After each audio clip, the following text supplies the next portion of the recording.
The Miracle of Emmy by Amber Paul Keeton. Is anyone among you suffering? Let him pray. Is anyone cheerful? Let him sing psalms. James 5:13. I was at home the night it started. After 2 years of trying to conceive our third child, we were finally successful. Now the sudden cramping and bleeding frightened me.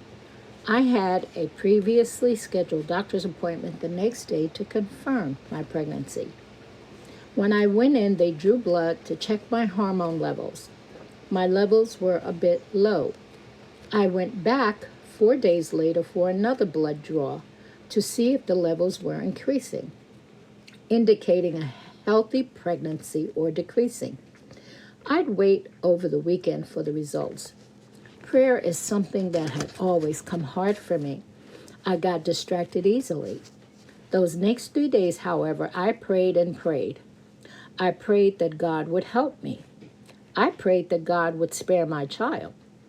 I prayed that He would keep our little baby safe and not let it go. I prayed the blood levels would increase. On Monday morning, I was confronted with the news. My levels had dropped. I had lost my baby. My world turned upside down. The child we had been trying to have for 2 years was gone. I'd always locked my emotions away. I didn't let people know how much I hurt or how much they hurt me. This time was no different. I felt depressed for a week or two and made my husband and our 2 kids miserable. I was hurting and didn't know how to grieve. The tears would start to form in the corners of my eyes, but I willed them back. I'd used that strategy for years.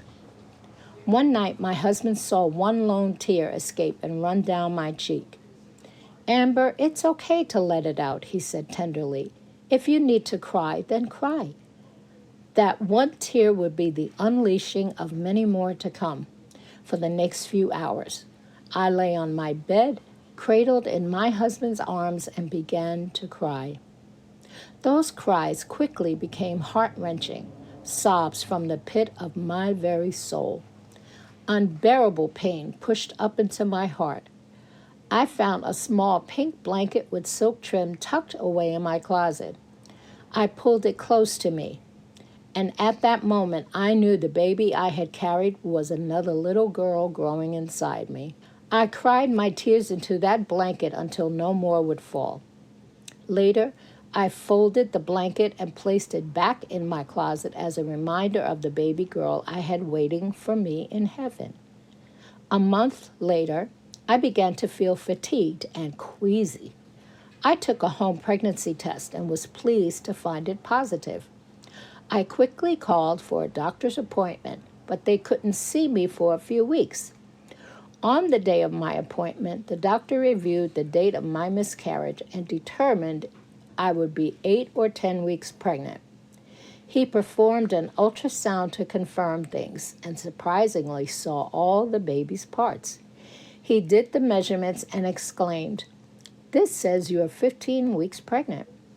That's not possible since your miscarriage." He sent me straight down to see his ultrasound specialist. Her results were the same. I was carrying a 15-week-old baby inside me. And she added, "It's a girl." When I went back up to see my doctor, he shook his head. "We will never know how this happened, but I know. Prayer changes things. My body may have gone through the miscarriage process, but God heard the prayers of a desperate mother and granted her petition. He held my baby tight and protected her in my womb. He allowed me to have my miracle known as Emmy." By Amber Paul Keeton. Thank you for listening to my story. Please like and subscribe. I look forward to seeing you next time. I appreciate you. I am a lady with a story. Take care. Peace and blessings to you.